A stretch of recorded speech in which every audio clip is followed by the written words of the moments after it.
But stop going back to the based on the because the process. We're talking about the belief in itself. Okay, all right. Let's strip it back all the way. Yes, Let's please. remove its clothes. Stop complicating it. A milkman sits in his vacation home in Hawaii. This is making it more complicated. He sits in his vacation home in Hawaii and thinks about a cow in a field in Nebraska. Hello and welcome to Minnow Reps. I'm Fish. And I'm Ben. We're throwing it back today. We're throwing it back. We used to do stuff like this all the time. We're doing thought experiments. We're just going to talk about them. We're going to discuss them, see if they're stupid, see if they're not, see if they expose our more intuition's intention. We'll see. But we used to do this all the freaking time. We used to ramble quite a bit too. Yeah, we used to, well, we're not going to go back to that, but we are going to go back to I was going to say we still kind of do that sometimes. Oh, well, yeah, we ramble, but it's usually on topic at the very least, except when it isn't, which is sometimes. Yeah. Anyway, let's get started with this. So, a farmer, he lost his cow. Dang, he probably needs that. That's the thought experiment. Oh, well, what's he going to do? Discuss. He's going to have to buy a new cow. You don't think he should look for the old one? Just abandon it? No. Abandon his lie? What did Jesus do? He abandoned his sheep. No, he had the shepherd look for the lost sheep. No, I thought No. That was pre-Jesus, but... I don't know. I'm making a joke. But no, no, that's the thing. He abandoned the 99 to go save the one. Yeah. But he didn't abandon them as in, like, ditch them. He came back, I'm assuming. I don't think it's expressly stated. I think it's open to interpretation. And I think maybe he just said, frick it, I'll go after the one. I don't know if that's the correct interpretation of the Bible. Nah, you'd be wrong. And also, I'm pretty sure that was a pre-Jesus story. I think that's an Old Testament story. I have no idea. I'm making things up. I'm also not sure about that. But anyway, that's not actually the whole thought experiment, believe it or not. Oh. They're a little more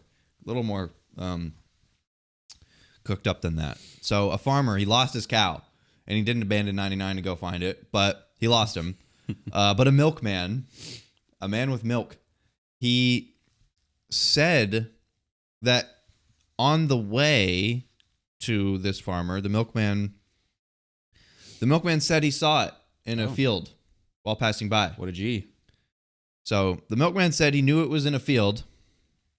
The farmer was sure he was correct, but just to make sure, he checked for himself. And yes, the milkman was correct. The cow was in the field. Problem solved. But we're not done. Oh. So later, though, the milkman double checks himself. He passes by the field again, and the cow is there. Just like the milkman had assumed the first time, and the farmer confirmed. But it's hidden behind some trees. Also in the field is a large sheet of black and white paper caught in some bushes that he mistook for the cow the first time. Mm. So the question is, even though the cow was there, was the milkman correct in saying he knew it was there?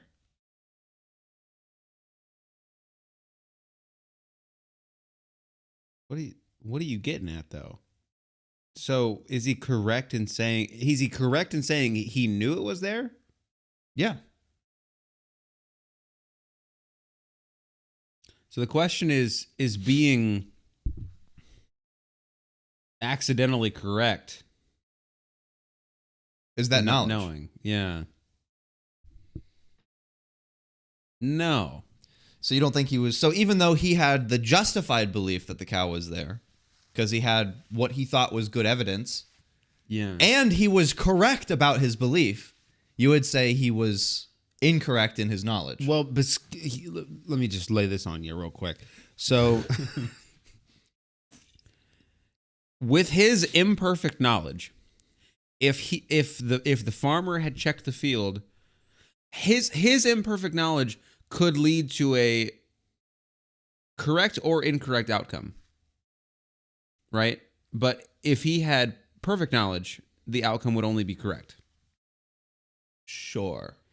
Which Therefore, I would also say perfect knowledge doesn't exist, but well, perfect in the sense of aware of the components at hand, but that's what I'm getting at. But anyway, so I think since he doesn't, even though he believes it, he doesn't actually know where the cow is, and therefore he is not correct in saying that he doesn't actually know where the cow is, even Yeah. though he did Yeah, but he didn't see the cow. He saw the sheet. the paper. Yeah. But So- he was right. But he could have been wrong. So he could have been wrong even if he actually saw the cow. Well, what are you getting at there? I'm saying even if he actually saw the cow, like, I don't know, the cow could have walked away or something. The cow, like, I mean, I assumed we were taking saying, that I'm out saying, of the. I'm saying even under circumstances where his information is more reliable than before, he could have still been mistaken. Even though he just happened to have actually not been mistaken. Well, but here's the thing, though. If the cow was there and then left, he still would have been correct in saying that he saw the cow. But that's not the question. The question is was he correct in saying he knew the cow was there? And in the second example, yes, he did know the cow was there.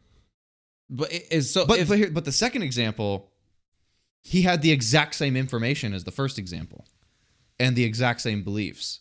Right, but the first example involves incorrectness in the identification of cow.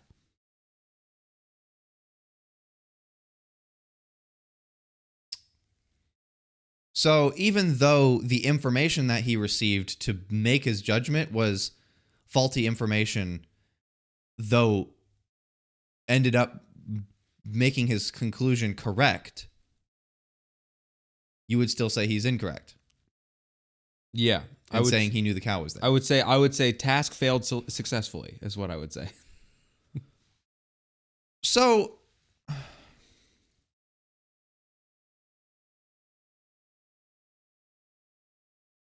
So he was incorrect in saying the cow.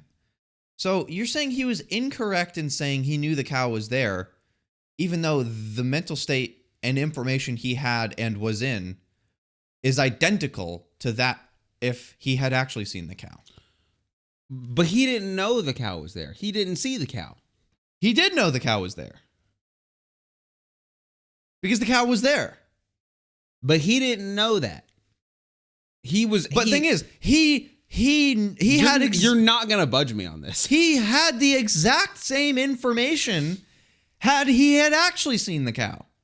There's no change in his idea of his own knowledge or anything, or his own experience, his own conviction. Nothing. There's no difference between the two, except one you're saying he's wrong and one you're saying he's right. Because if you see a cow and cow is there, you knew the cow was there. But if you don't see a cow and go to a place, even if you think you saw a cow, but you go to a place where you thought you saw a cow and didn't, you didn't know the cow was there. You just happened upon a cow.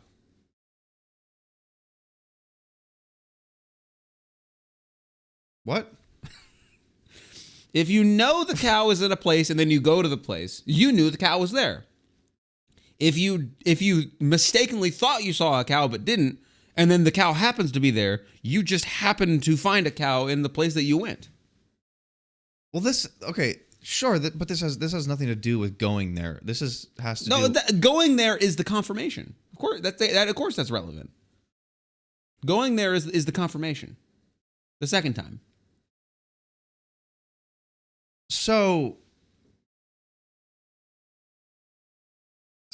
Okay.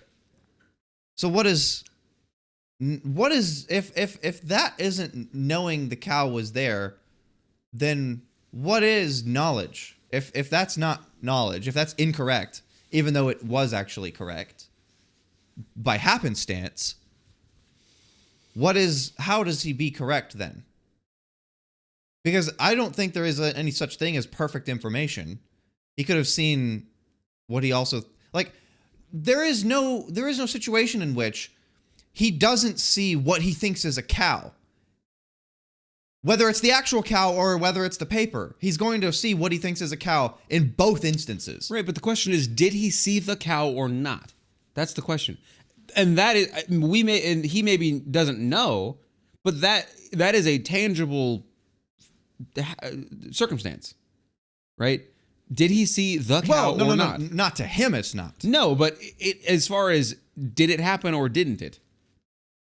Right? For all he is concerned, maybe he goes through the rest of his life believing he was correct on this, right? And that's fine, whatever. That's, but realistically, he was wrong and happened to be correct in the end, or happened to be, I don't even know what you'd say there, but he happened to get lucky, I guess. So where's the line between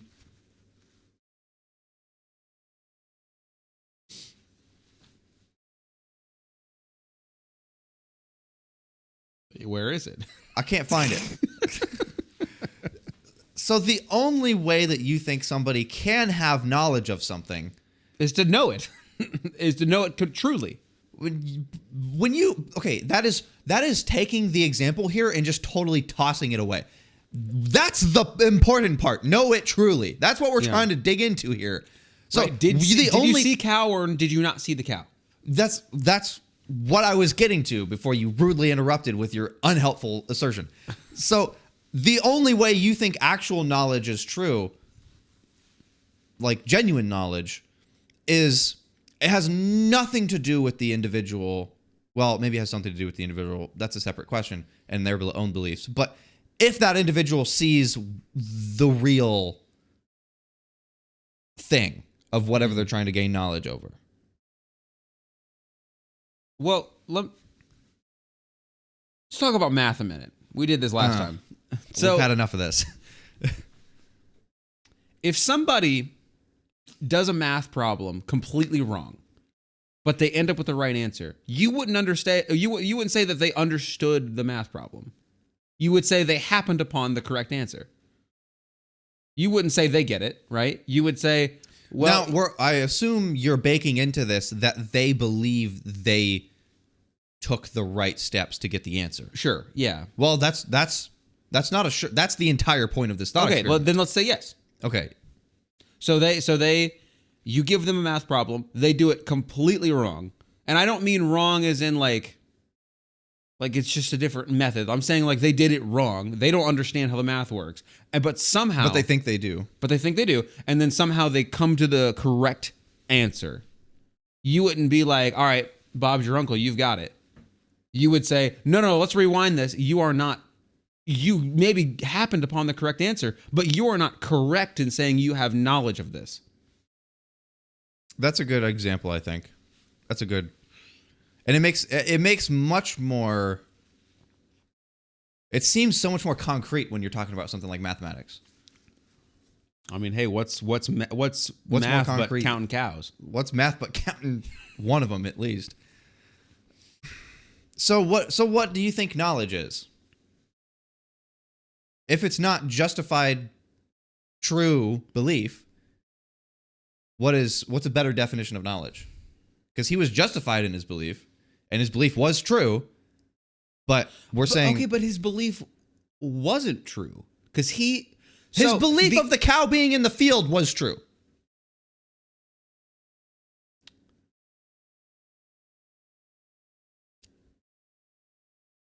And he was justified in that belief. His belief that he saw the cow was not true.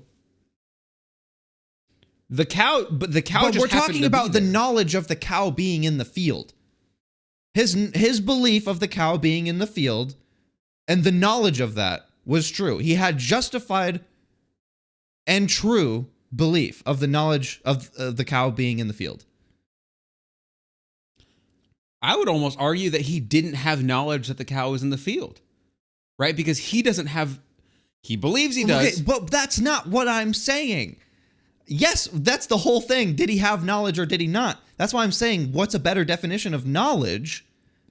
If he didn't have the knowledge, which I know you're arguing he didn't, but he still had justified and true belief, which is what I would define knowledge as, justified true belief. But did he have justified belief? That's the thing. Was his belief justified? Because he didn't, he was mistaken, in fact. Okay, but he got the same sense data that he got should he have been not mistaken. So if that's not justified, then seeing the actual cow wouldn't be justified either.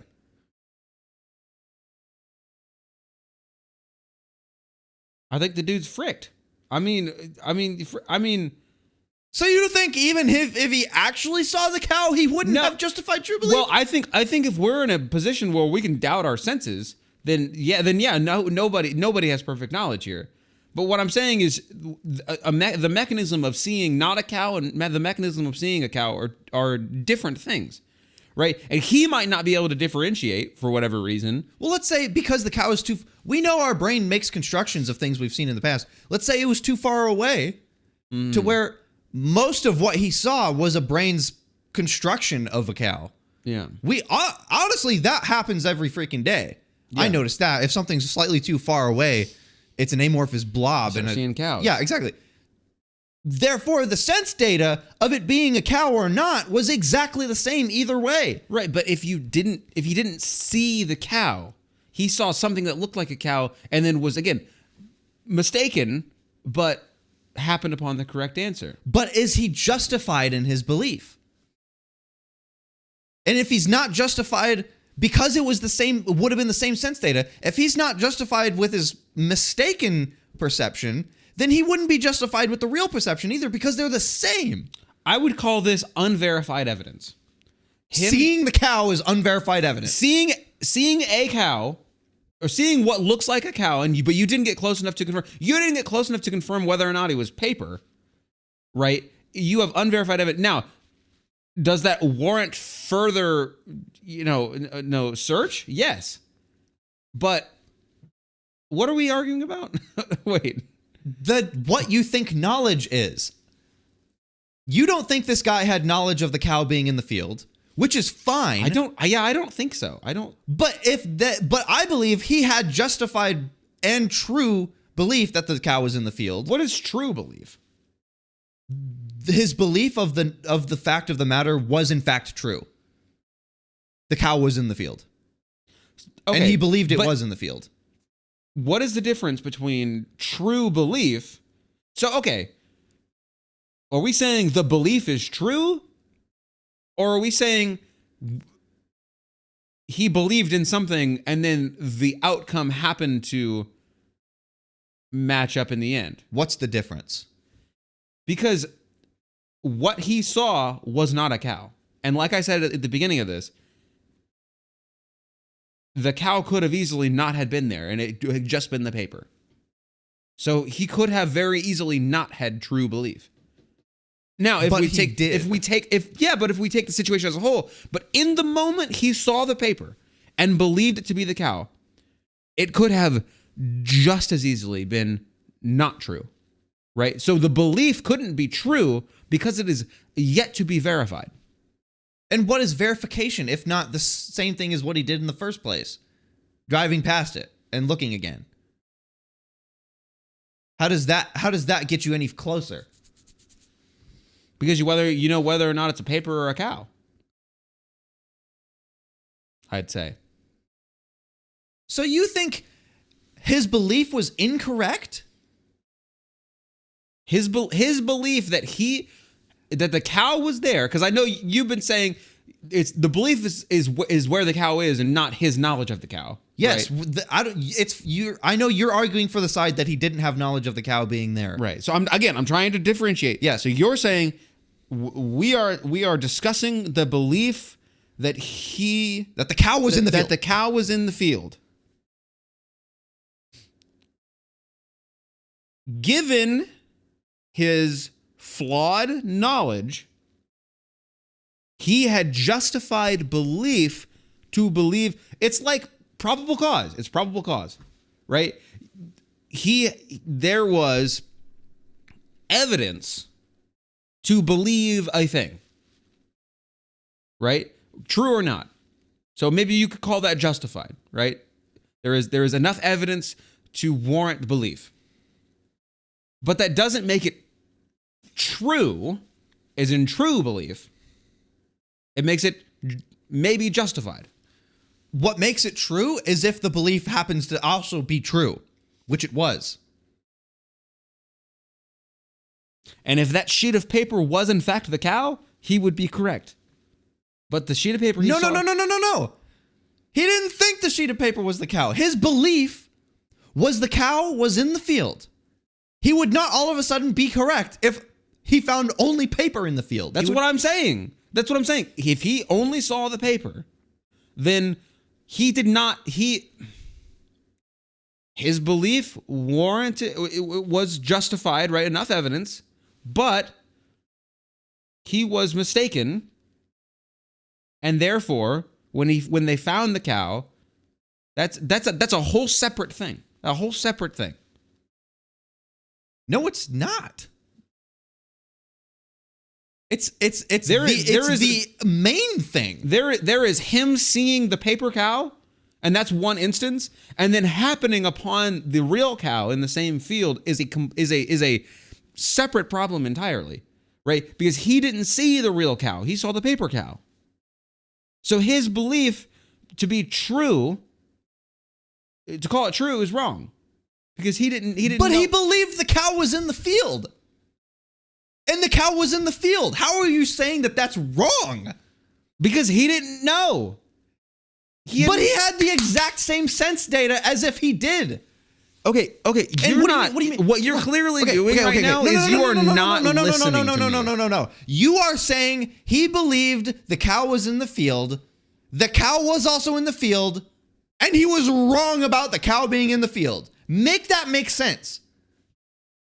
Because the cow could have easily... Okay, I went through this. I'll go through it again because you're a little slow. But the cow was in the field at the end of the thought experiment. It was, and the beginning. And sure. There was never a point where the cow wasn't in the field.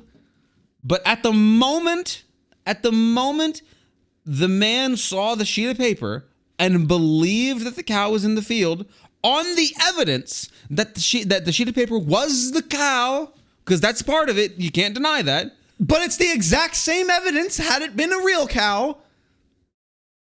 Well, no, because one's a cow. It's the same sense data. Yes. But it's and that's there's no difference between your sense data of evidence and evidence. All you have is your sense data. Do I have to break out the Fazoli's Olive Garden experience again?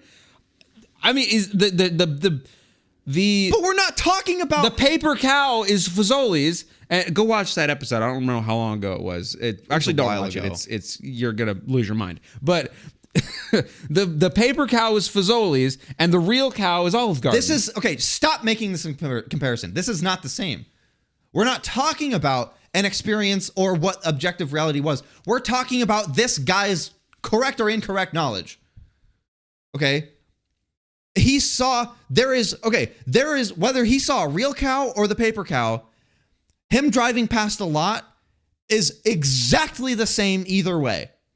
Okay? You get that, right? Yeah, and it's the same sense data of seeing something that looks like a cow. Exactly. Or an actual cow. Yeah. That sense data causes him to believe that there is a cow in the field. Okay? And hold on! I've already got a problem, but okay. Continue. You already have a problem with him? I need a clarification. Okay. Am I allowed to speak? Yes. Are we validating the claim that he saw a cow or the cow? That's important. Because if he saw a sheet of paper, if we're looking for the cow, the cow that's lost from the farmer, and he saw a sheet of paper and not the cow, then no. Then he did not see the cow. He has no knowledge of the cow being in the field. But if he's only looking for a cow, then he has enough. Then maybe I would still say he's wrong because it's paper, but it's different. Why are you bringing in two concepts of a cow here? There's only either paper cow or the cow. What do you mean a? Where's this a different cow coming from? No. A farmer lost a cow. Yeah. We're looking for that cow. Yeah. If we, the important bit here is that, are we trying to verify the milkman's knowledge of the specific cow being in the field, right? Because again, with the sense data bit, I'm trying to wrap my head around my own objection here. The sense data bit, if it's just, did he see a cow? Then yeah, he saw what looked like a cow. But it needs to be a specific cow. Okay, let's say there's only one cow in the world. Right. What? And a sheet of paper that looks like a cow. Yeah, you're making this more complicated, I feel like, than it ever needed to be. I was going somewhere with that because I needed a distinction. I think it had to do with sense data but maybe it doesn't matter though, because either way, the sense data is one of them's paper and one of them's flesh. Which the sense data is identical. Right, but one of them is a cow and one of them's paper. If you see what I'm getting at here. I know what you're saying, right? Let's make sure that you know that I know. I know what you're getting at is that the sense data is the same and therefore the knowledge is correct. I should be saying the sense data, that was actually incorrect. The sense data itself is different. There's data of a cow and data of a paper of a cow. The sense himself that he got, the perception was identical. Yeah. Right, which I get that. But I guess it goes back to the math example again. I feel like, yeah, I think it goes back to the math. Hold on. Yeah, your math example makes this so obvious that he doesn't have knowledge. Mm-hmm. But I would say he has justified true belief. Okay, so now we're just talking about belief. Yeah, I've been trying to talk about that this whole time. I'm totally on board with the he doesn't have knowledge bit. Okay, but what are you defining knowledge as then? Are we talking about what defining knowledge, or are we talking about true belief? We're on the belief bit. Still, okay. I haven't deviated from that. I haven't moved from that. Okay. I'm still trying to get out what the heck you mean. Let's do that then. So we talked about, I thought we've been doing that. let's do it then. We ball. All right. So the justified belief, we squared that away, right? We think because his senses are identical in either situation of data of cow or data of paper. He's either justified in neither case or justified in both cases. So I think he's justified.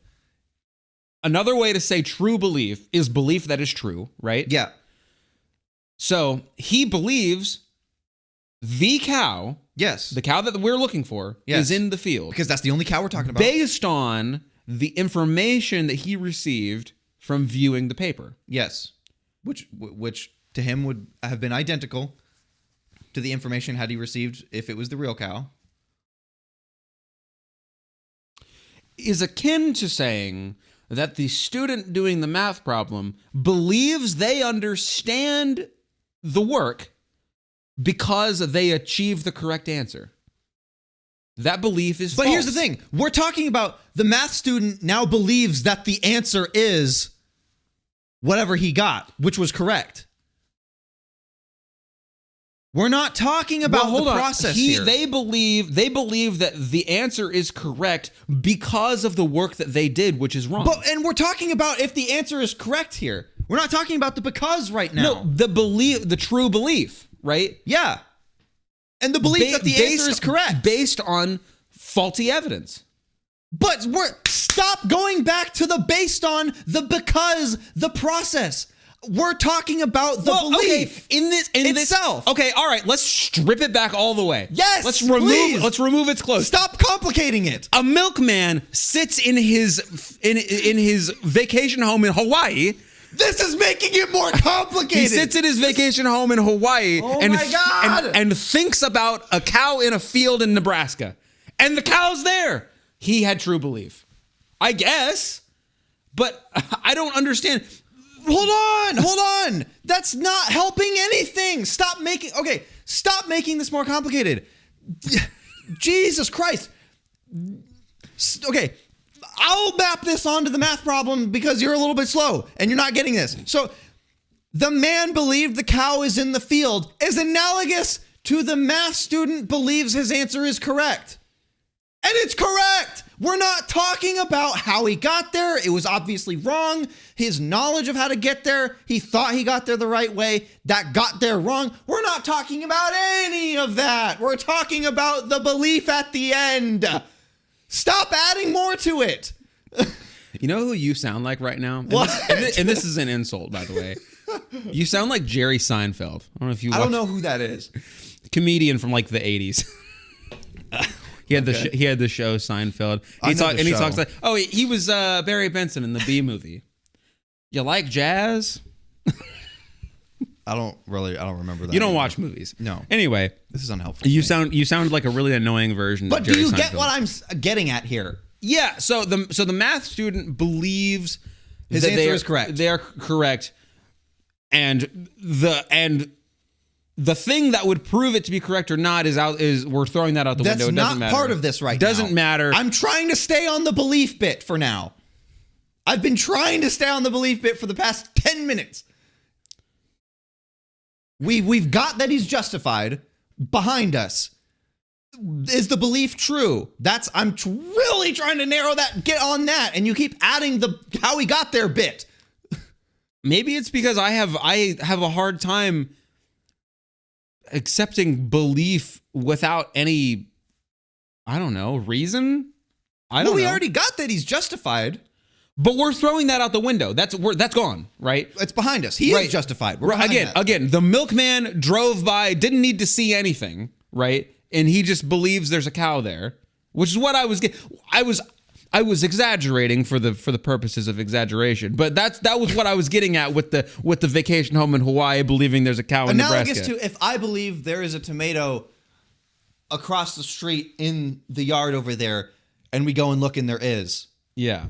I have true belief. But it is true belief, is the thing, because my belief is in fact true.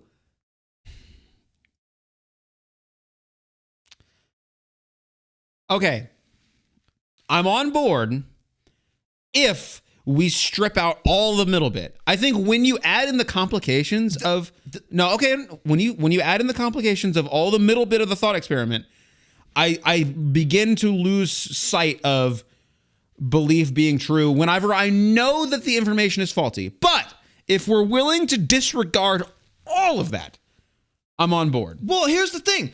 All of that disregarding is what we have already gotten past behind us, the knowledge bit, which we say, no, he didn't have knowledge, but I'm now asking, now meaning 10 minutes ago, what do you then think is knowledge? Because I believe he has justified true belief, but he doesn't have knowledge. So, but many justified true belief sounds like a pretty good definition of what knowledge is. But clearly this thought experiment is making us split the two and disagree with that definition. So what do you think knowledge then is? What extra sprinkle on top of justified true belief do you need to get actual knowledge? Because this guy had justified true belief of the cow being in the field, and we're saying, no, he did not have knowledge of the cow being in the field. So what's a better definition of knowledge? I'm still trying to wrap my head around that last bit. The belief bit? Yeah, I'm circling it because I keep thinking like, so like I said probable cause earlier. So like the police, right? They believe something based on evidence before it's verified.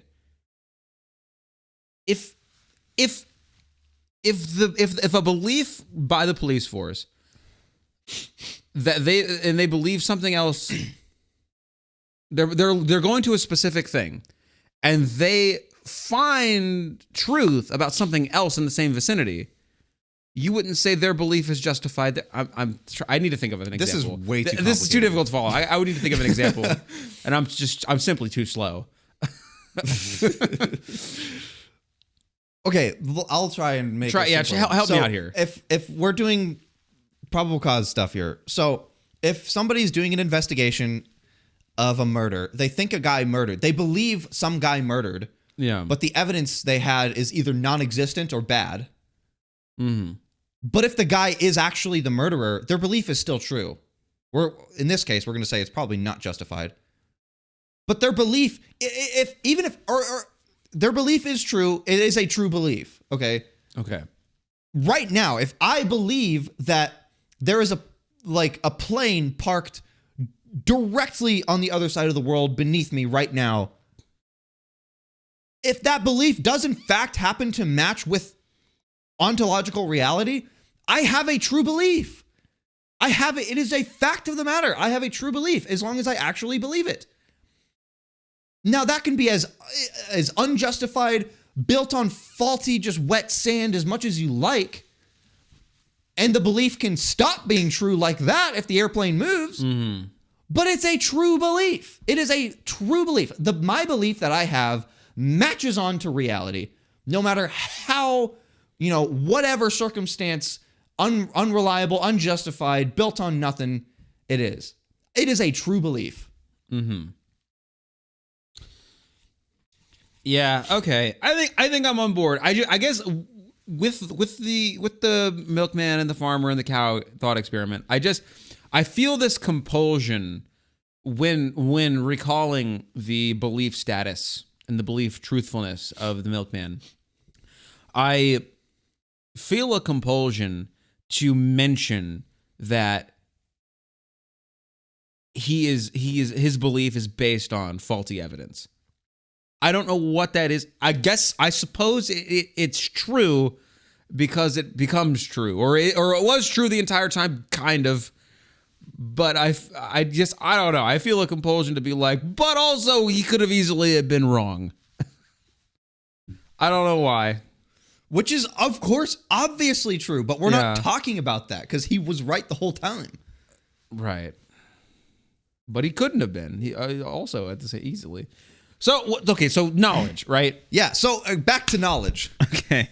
Because I think we both agree, no, he did not have knowledge of the cow being there, even though he was pretty much right the whole way along. We made an early distinction between belief and knowledge.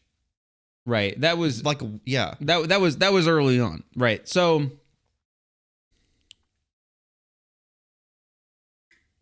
I don't know. Maybe let's start here. Knowledge at its simplest is just if we could have a verified fact. Yeah, but here's the thing. If we could have perfect information, I think that would obviously be knowledge. Mm-hmm. If we had perfect verified information and verified to be perfect information. But one, that's impossible.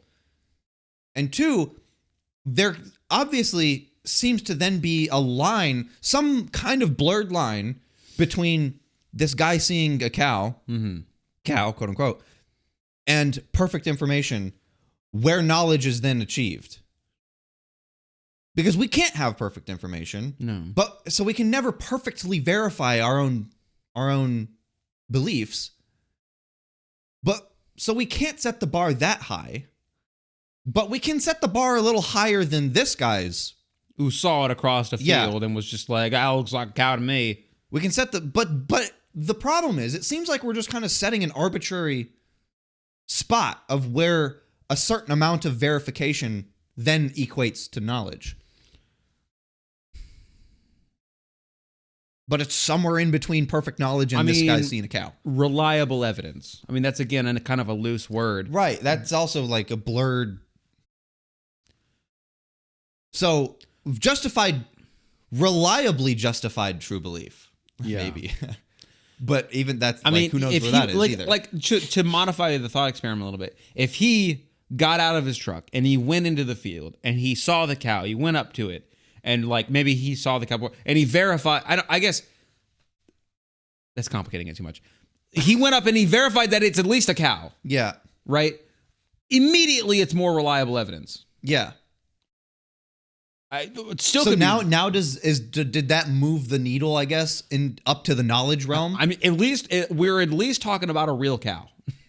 Assuming he didn't hallucinate the cow. Like the guy may have been on acid on his way to the that's farmer. always a possibility. Exactly. But then we would also then we're in the same situation as before. He didn't have knowledge of the cow. Right. Okay. But at some point, we need to take some liberties here. At some point we have to be like, all right, let's assume that the guy is not tripping balls right now. And he saw a real so cow. knowledge is reliably justified true belief under certain axioms. Axioms being things like we're assuming he's not delusional. We're assuming he's not on narcotics. We're assuming. Yeah, he is a reliable eyewitness, as much as you can be, right? So maybe, does that not sound like setting the bar maybe a little too high for knowledge? Knowledge is important. I think it needs to be a high bar because I'm willing to say that, like we just talked about, a lot of people walk around with very imperfect information. Right? If we're going to call something as serious as knowledge of a thing, the bar needs to be a little high.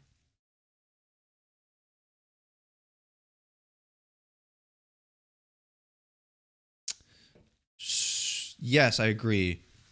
But it seems to be the case that there is no definitive way to say someone has knowledge versus doesn't. It just seems to be an arbitrary, like, okay, we feel like he's got it now point. Like, well, to go back to the math point, if you can demonstrate your understanding. Again, yeah, math makes it pretty black and there's not a lot of gray area in math. Or if the farmer or the milkman comes back and says, I saw the cow in the field, and you say, on what evidence, right? And then he goes, okay, well, I walked up to it, I saw it, I've seen it before, it's got these spots on it. Then you're like, okay, that's pretty reliable knowledge that this is the cow in the field. Right. Demonstrating understanding. With data. Better data. Mm-hmm.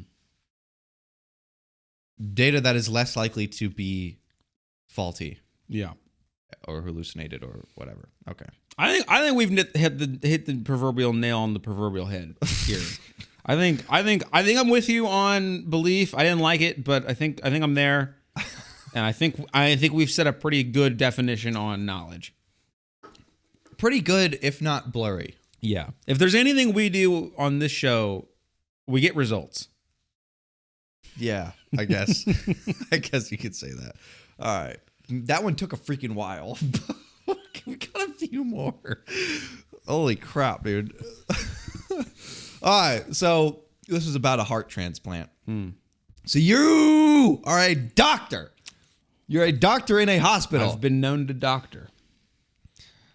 A patient comes into your office with a failing heart. Sounds like a skill issue. Okay. He just didn't run enough. They could potentially die without treatment. And they pass out in your office. Bro. Okay.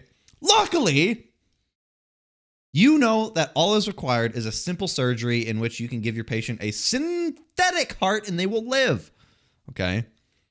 When you're preparing to take the patient into surgery, his medical card, the patient that is, medical card falls out of their pocket, indicating that for religious reasons, they do not want any synthetic organs, including their heart. If you do not install the synthetic heart, the patient could die.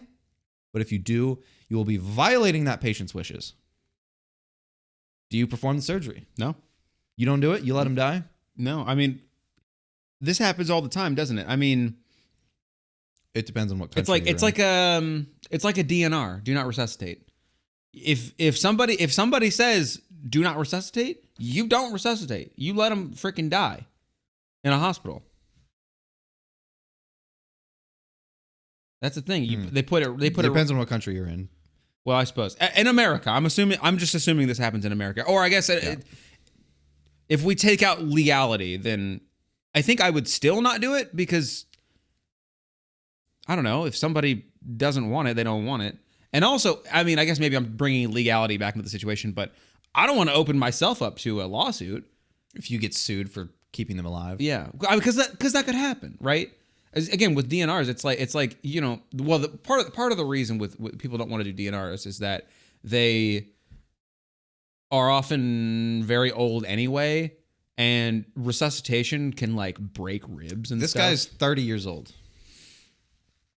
Well, the point still stands. If they wish to not have a specific procedure done, that's it. I mean, that's Bob's your uncle. Unless I could somehow demonstrate that they are not of sound mind to make that judgment, then maybe you've got a case to go ahead and do it. But I don't know. I don't know if I'd be in a position to challenge an entire belief system. But just letting them die seems kind of... No, that sucks, dude. Like that's trash, dude. I think if I was a loved one of theirs, I would probably be pleading with them. I obviously, as before they passed out, pleading with them to change that belief, right? Because that's... I would slip the card back into their pocket and say I didn't see it. You think? And I would do it anyway. Yeah. I don't know. I think you open up a lot of problems with that. I think... Well, so let's ask this question, because I just had this question pop into my mind, and I was like, ooh, I don't know which way you go on that. Morally speaking, right?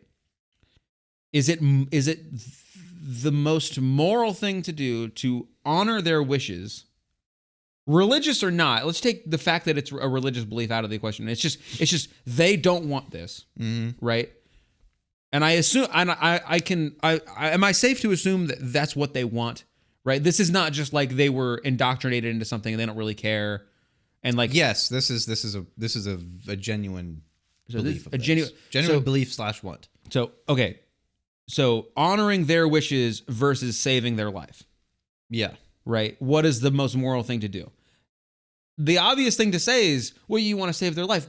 But if it goes against their wishes, they didn't want that. But here's the thing. So then would you not stop a person from jumping off a bridge should you see it then? You just be like, hold on, don't get in there. But I would assume they're not of sound mind.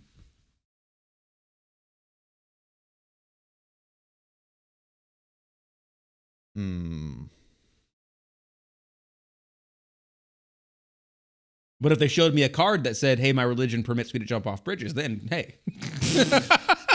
Kidding, that was a joke. Dude, what's that religion? That sure exists somewhere. Thing is, this is in less extreme situations. This happens in the United States constantly because Jehovah's Witnesses are not allowed to take blood. Yeah. Take or give blood. This is literally a Jehovah's Witness thing. But it's on a pretty non-consequential level. Not quite as dramatic as this. So, in that instance, it's easy to just be like, okay, we won't give you a blood transplant. Type stuff. Yeah. But now, I don't know, dude. I just don't. Well, but here's the other thing. Again, taking religion out of the equation. If somebody's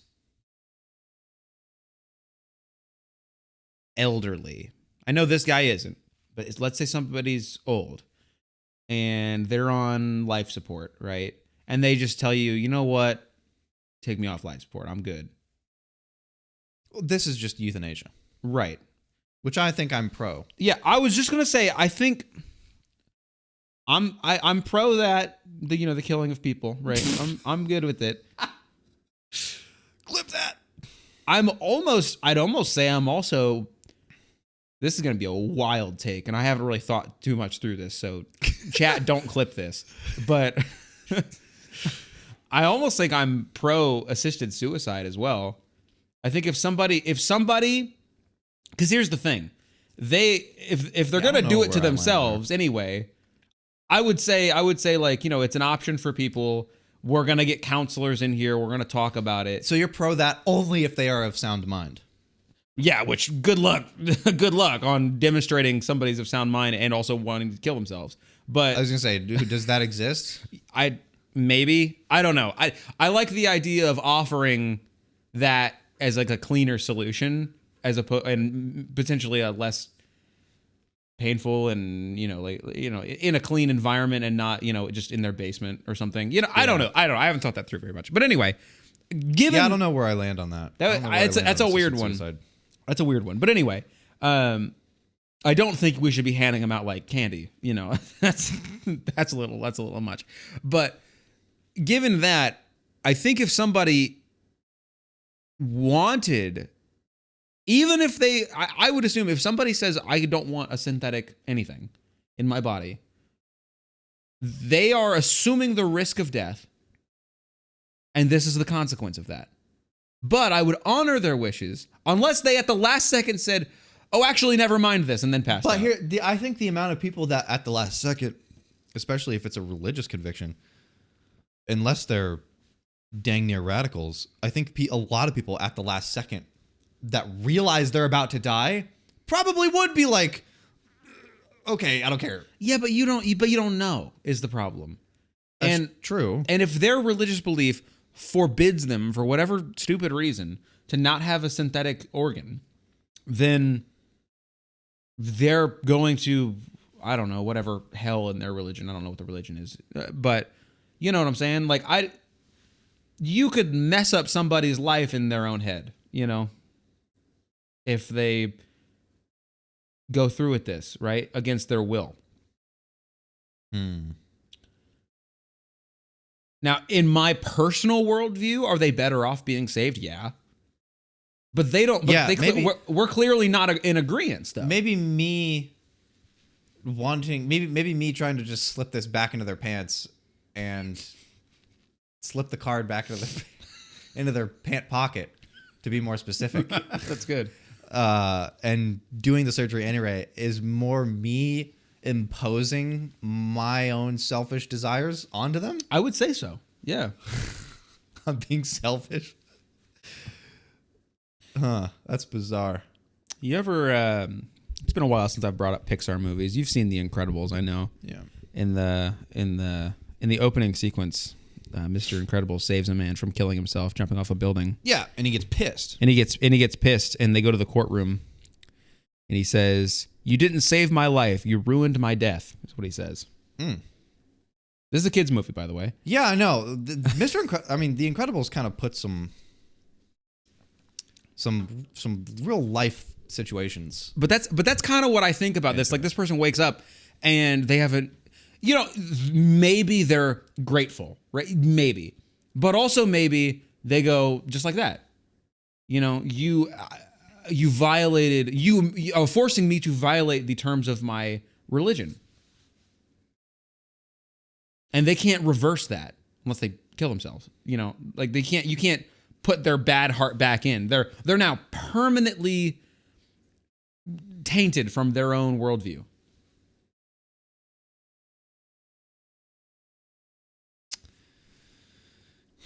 Well, if you were more like me,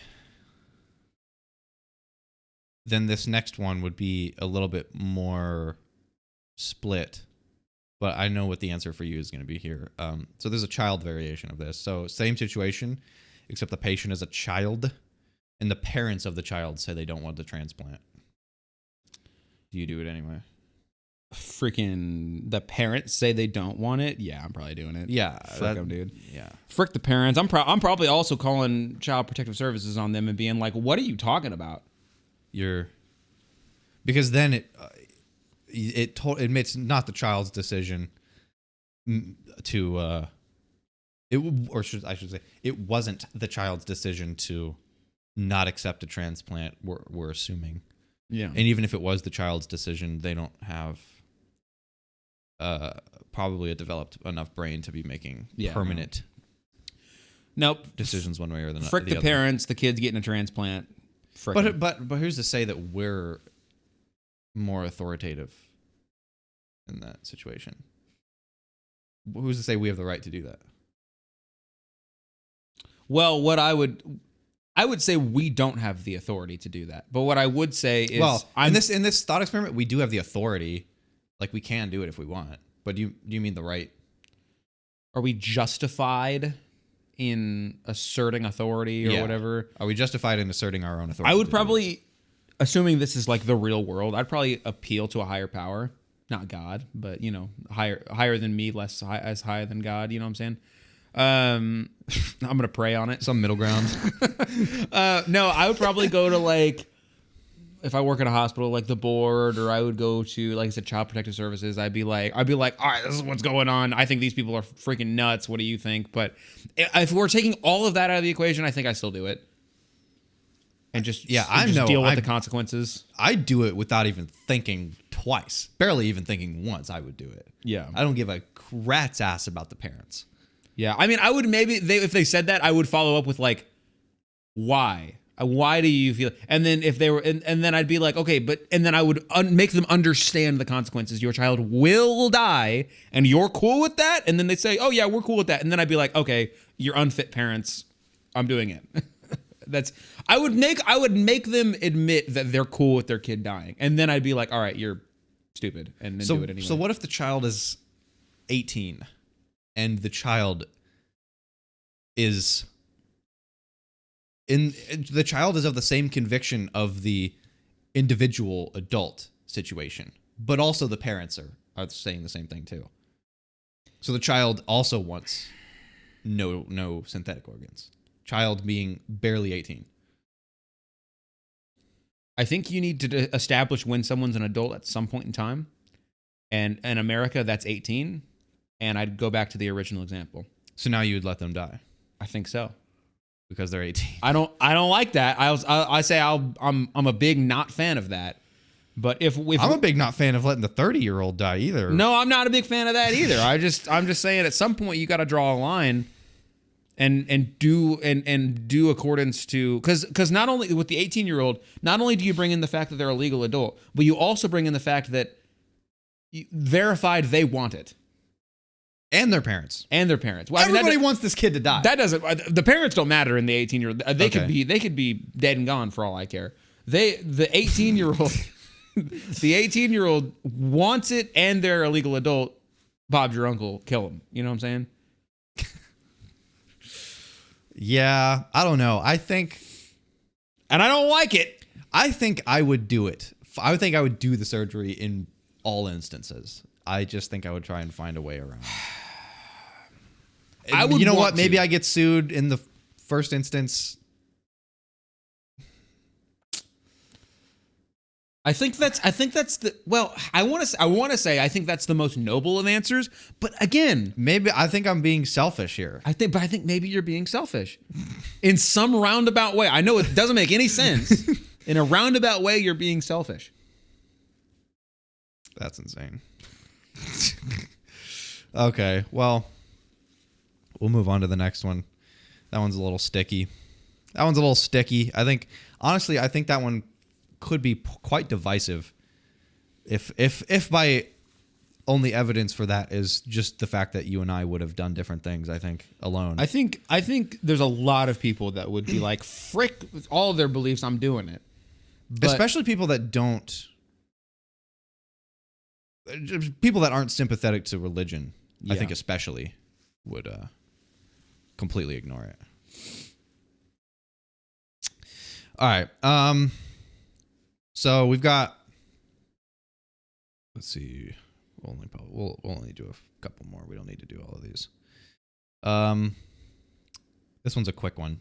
This one's kind of funny. This one, it's a thought experiment, but it was a thought experiment in antiquity. We actually have a real answer to it now. And I just want to see if you get the answer.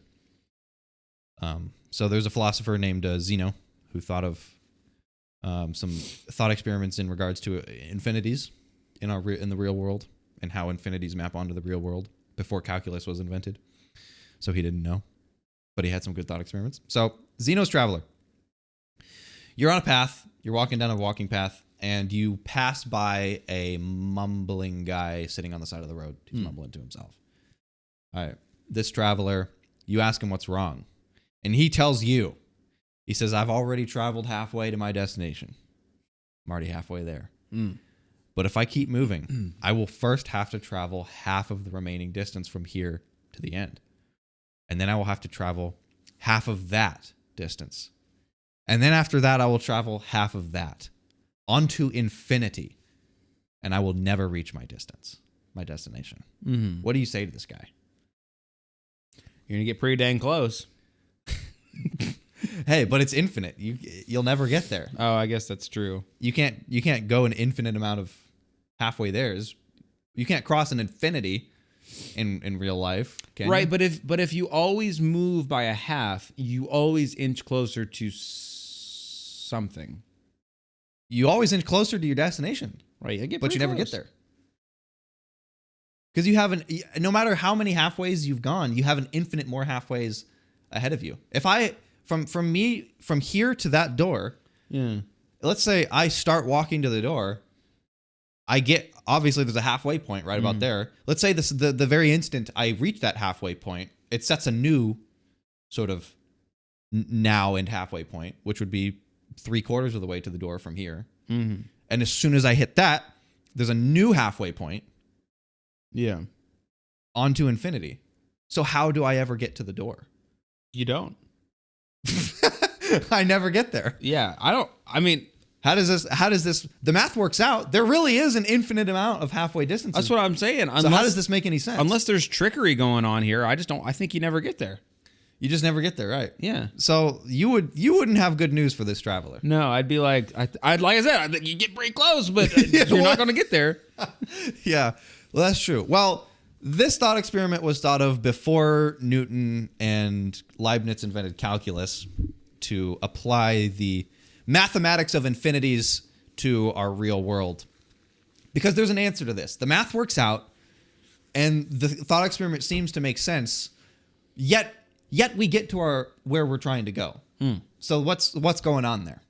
Some weird stuff. So what's happening is, yes, we actually do travel, even like a clap. Yeah. Like I have to half onto infinity, yet I can clap. Yeah. So how is that happening? We seem to be crossing an infinite amount of, steps. Yeah. In a finite amount of time. It's because we're actually missing some mathematics here. Yes, I travel an infinite amount of steps, but each halfway step becomes an ever shorter and shorter amount of time to completion onto infinity. So it takes an infinitely small amount of time, right? And that infinity cancels out the infinity of the distance. So the two infinities cancel out, and I reach my destination. Only moving by halves. If we want to put it that way, yeah. That doesn't make any sense, but yep. What doesn't make sense about it?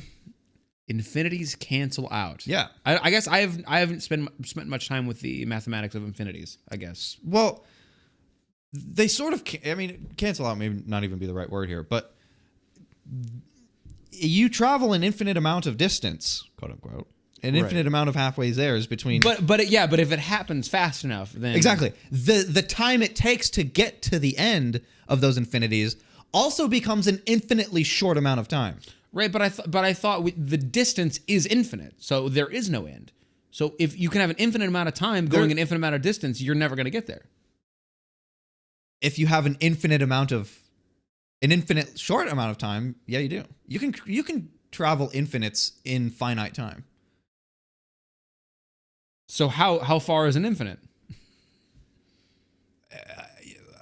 Far enough, short enough to be traversed in an infinitely short amount of time. Say it again. Your infinite distance is short enough, quote unquote, to be traveled if you're going an infinite amount of speed. We'll say that. Right, because there's two infinities at play here, and they're equals. The infinite of distance and the infinite of time. Yeah, or time in the short sense, yeah. I guess I don't know enough about infinity. I thought the point of infinity is that it's never ending. But that's not the case? Or it's only the case that it can end in the case of another infinity? Kind of, yeah. I assume we're talking theoretically here. Yeah, because in real, tangible, physical infinites, as far as we know, can't exist in the real world. But mathematically, it's never ending. But here's the thing. There is also, if we're talking like cardinal infinites, like infinites in the cardinal numbers, yeah, there's different sized infinities too. There's bigger and bigger ones. Yeah. So yes, infinity is never ending, But it is also the case that there is infinities that have larger sets of numbers than smaller infinities. But I just feel like, is it not the case that if an infinite distance can be reached, then in theory it could be reached at a non-infinite speed, right? Because if it can be reached at all, that means there is a destination. I would say an infinite distance can't be reached at a non-infinite speed. And why not? Because it's never ending. The only way you can beat never ending is with another. And why is it not the case that an infinite distance being traveled at an infinite speed just doesn't go really fast indefinitely? Because if you're going infinite speed,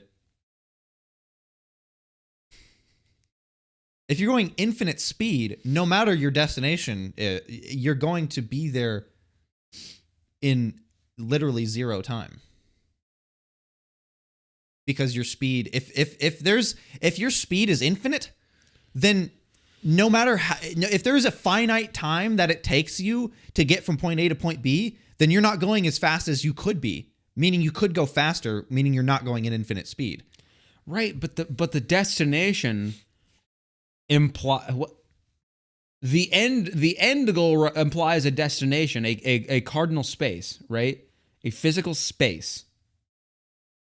You're thinking physical here. Now that's not. So we're going strictly not physical.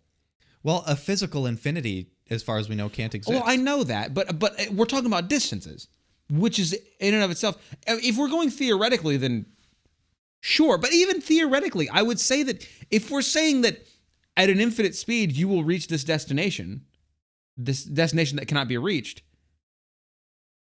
assuming that the speed itself doesn't unlock some sort of barrier, because that's not a part of the thought experiment, that means that the destination is of free access to any agent. And if it's a free access to any agent, then it'll take a really long time for the normal person, but they could reach it. Like clapping your hands. Yeah. I guess.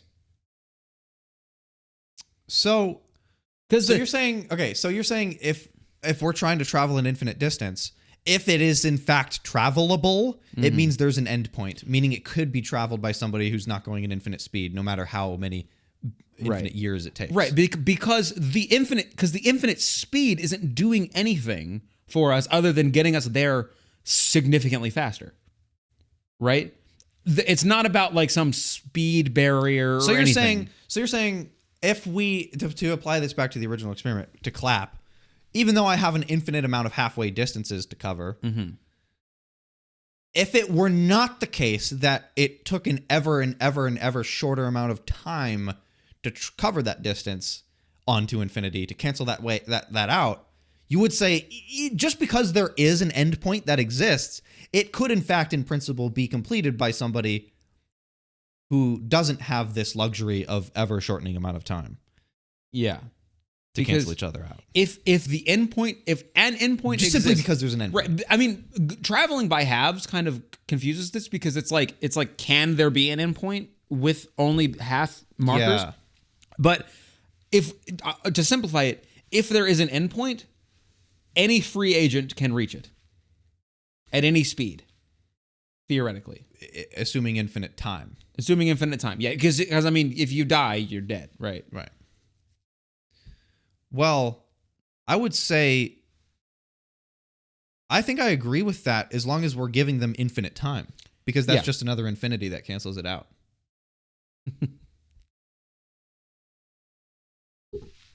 I suppose. I suppose an infinite distance would imply a long time traversed by a slow individual. Yeah. Here's the thing. Infinity, let's go back to cardinal numbers here. Yeah. If infinity were something that could not be reached, we would never be able to make it a set of things. There's the infinities of cardinal numbers of just integers 1, 2, 3, 4 onto infinity is called Aleph null. Aleph Null contains something. Yeah. A beginning and an end point. Okay. Mm-hmm. It contains something that is, in principle, traversable, should it be laid out in a physical sense. Right? Mm-hmm.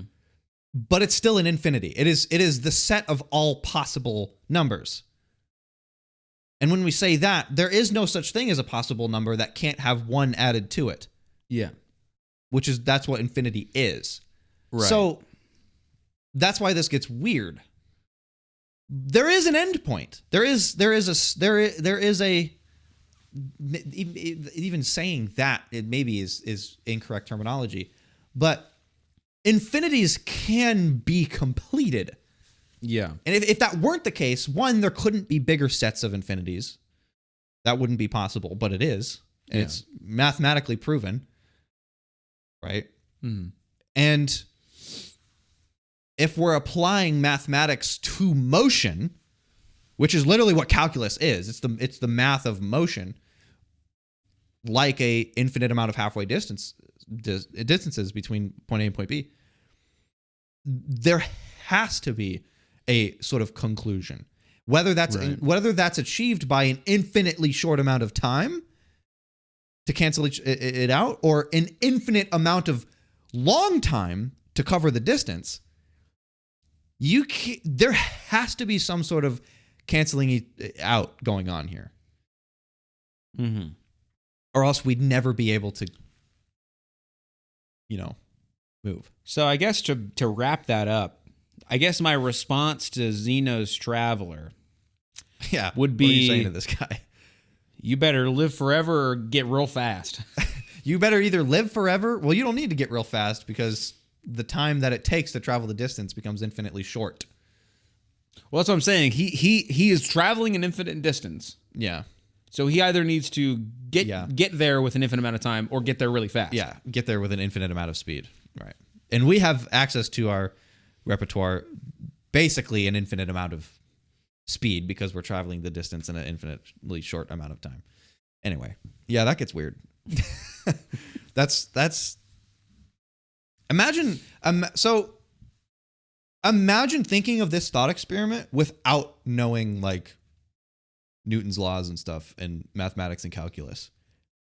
And imagine discovering infinities before we knew how to use them in the real world.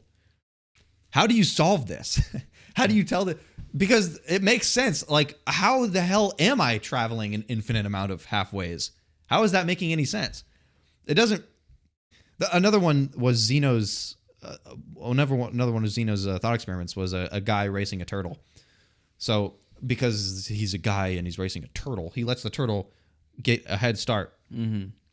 So after a minute passes, he goes, and first he has to travel to where the turtle was when he started. Mm-hmm.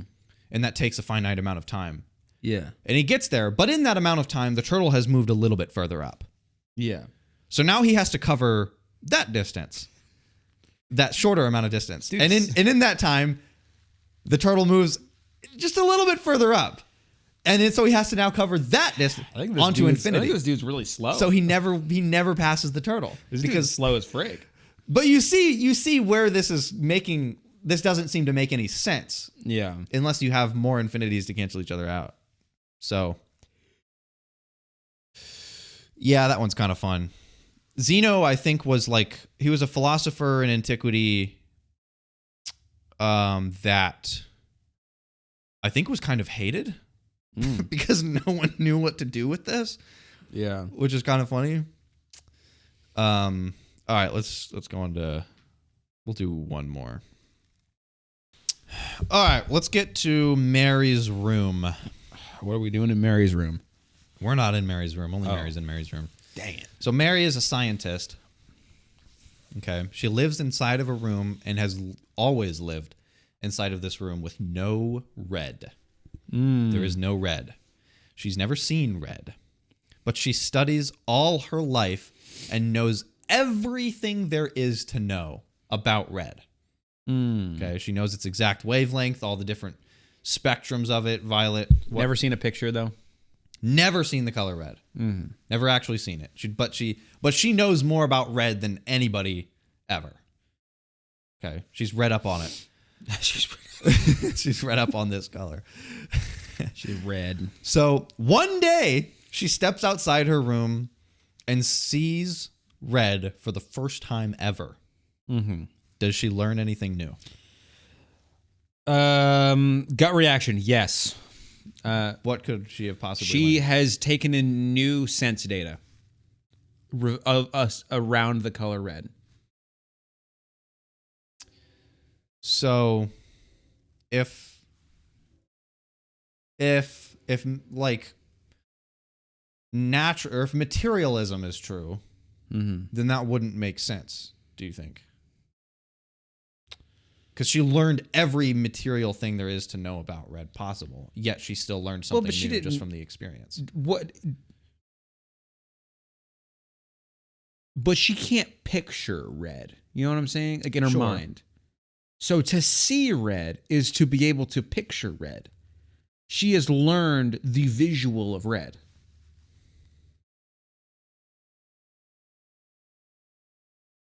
So what exactly do you so what do you think she's learning the experience, basically?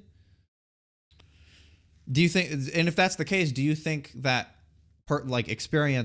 conscious experience is something that in principle can't be learned except through its own self-conscious Let me give you an example that destroys my view that I just proposed. Okay.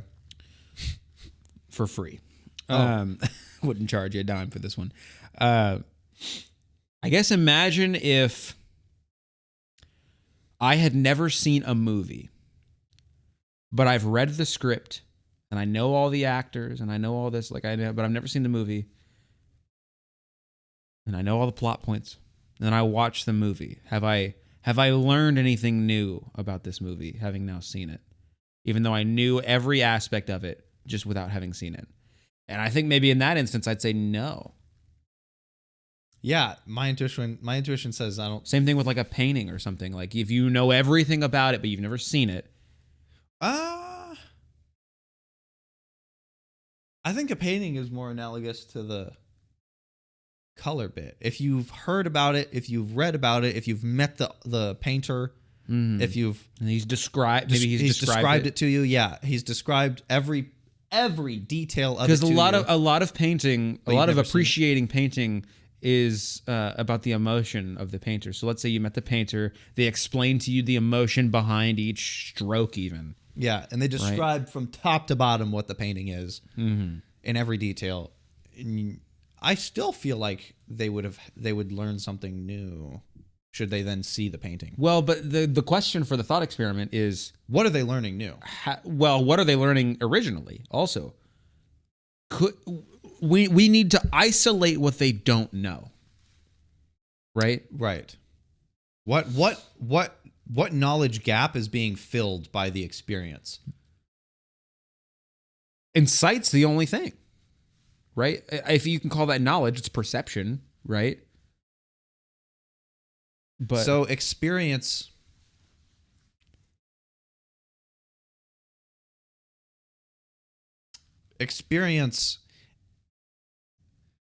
so there is in principle something that can't be learned by studying alone, meaning conscious experience is something that is only learnable by way of itself. I would almost... It's the problem with these thought experiments, because you don't know how outside of the bounds of the real world you're going, right? Because what I want to say is no amount of somebody explaining or you reading about a thing, let's say a painting, will get you to understand it in the way of viewing it would make you understand it. Is understand the right word there?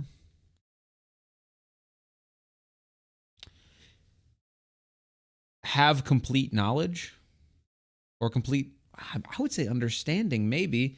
Understanding implies comprehension, which isn't Yeah. necessarily true of something as basic as red. That's why this thought experiment picks something so benign as red. Yeah. Because it's so much easier to imagine that she has complete knowledge of what red is, yet she learns something new. You have to comprehend a painting a little bit, but the color red. If it's something so benign and simple, it seems easier to have a completed understanding of what it is. Yet, upon seeing it for the first time, it seems that Mary would learn something new. But what is that something? If it's nothing physical, which if it is physical, in principle, it could be learned. And she would have learned it in the room. What would she be learning? Let's say she knows everything except for she has just not seen it. That's the thing. Is seeing it? Well, is seeing knowledge? I kind of want to say yeah, because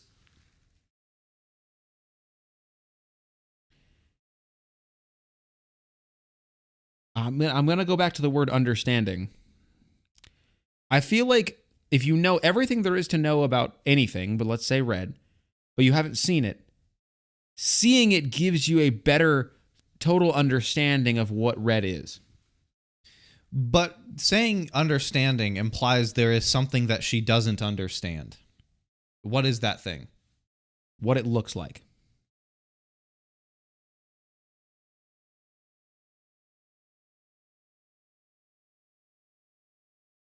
Because red, or any color for that matter, or any visual medium, sight is an important component. To understand math, you don't need to see anything. Theoretically, if we're just talking about numbers, right? But a visual medium, just like music, if you know everything there is to know about a composition, but you've never heard it, I feel like hearing it, you'll have a better understanding of it. And if you have a better understanding of it, I don't know if you call that knowledge, but it's certainly useful.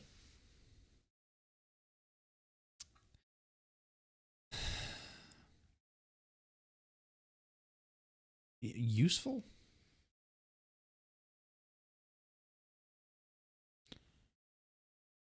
I don't know. I'm having trouble finding the word that I want to use for this, but some sort of I feel like a visual medium, you can't have complete knowledge without having the visual component. So because how often do you hear, well, probably not often, but I have heard this. Like a blind person will have people around them try to explain colors to them. Mm-hmm. And they go, someone blind from and birth. They're just like, I don't get it. But yeah, or they'll be like, I kind of get it. Like there was, I think his name's Tommy Edison. You know who that is? No. Guy on YouTube. I don't know if he makes videos anymore. He's like a radio dude, but he's blind since birth. And he would do all these things about being blind, make these videos about like a blind person does this and tries to understand this. And he talked about that one time. He was like, yeah, he used red as an example. He was just like, yeah, I had people try to describe red to me. And they're just like, well, it's the color of hot. That doesn't help. And he's just like, I don't get that. What does that mean? Hot is hot, cold is cold. Cold is blue, right? Right. But here's the thing. I think describing a blind person is a bit too far removed from the Mary situation. because Mary knows color. Exactly. So that's different. She can match to, like, we have the ability to take two things that we do know and have perception of and then combine them in our minds. Right. Yeah. We can do that. She could take She can take an orange and an orange and a yellow. Yeah. Is that road? Yeah. Green and blue is yellow. Or no. What? Blue and yellow is green. There it is. Yeah. Red and blue is purple. Red and blue is purple, but what's red? red and I think red's a primary color. Is it a primary? Okay. I think red and yellow is orange. Yeah. So you can't. Red's a primary color. So orange. that and might yellow complicate would just be this, brighter actually. orange. That might actually complicate things. Yeah. Because you could say, like, if Mary was trying to understand purple, then you could say, well, take in your mind, take red and overlap it with blue. Can you visualize that? She could at least maybe get closer. Yeah. But if red's a primary color, so we're just saying the only knowledge she's actually gaining is the experience of what it's like seeing red. Yeah, which is important, I would say, but I don't know if it's like, I don't know. I think she's learning something. I do think so. I think having just stored in your memory the sight data, that sense is learning. It's not as, well, I want to say it's not as in depth, let's say, as like doing years of research. Yeah. But it is a very important component of knowledge. This thought experiment is posited to counter a materialist conception of consciousness. They believe that if materialism is true, then in principle, she should be able to learn and understand everything there is to possibly know about red, such that should she see it for the first time, she wouldn't learn anything new. And the thing that she is learning is conscious experience, and that in principle is immaterial, because if it was material, she could have learned it. Yeah. And it's an argument for consciousness as an immaterial thing separate from the brain.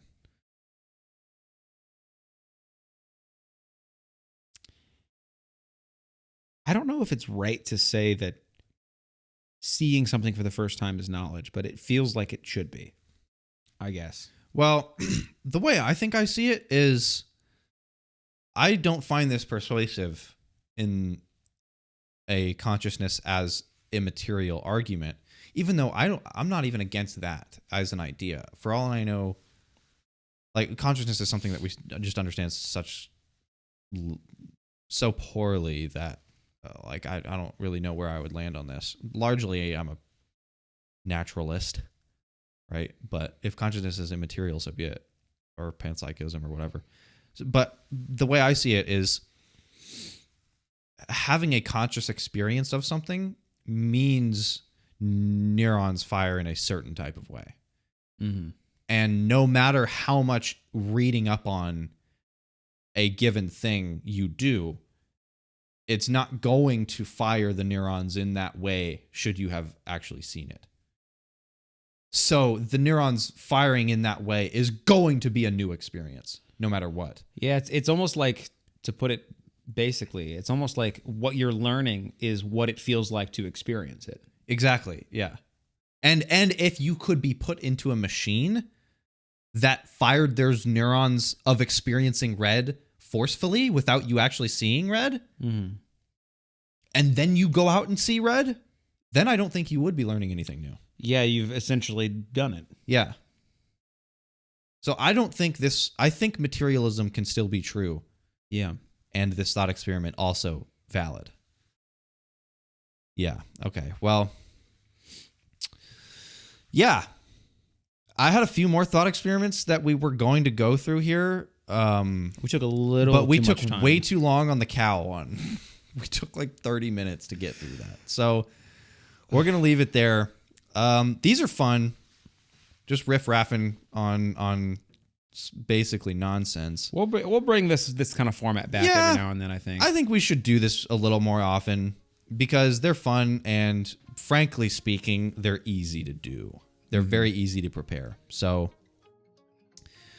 yeah, let us know what you think about these. Let us know about, I'm most curious as to responses to this knowledge and cow in a field situation, and what you think, if he has justified true belief, and if that justifies saying he had knowledge of the cow being in the field. Yeah, let us know what you think about that, and we'll talk to you in a couple weeks. See ya.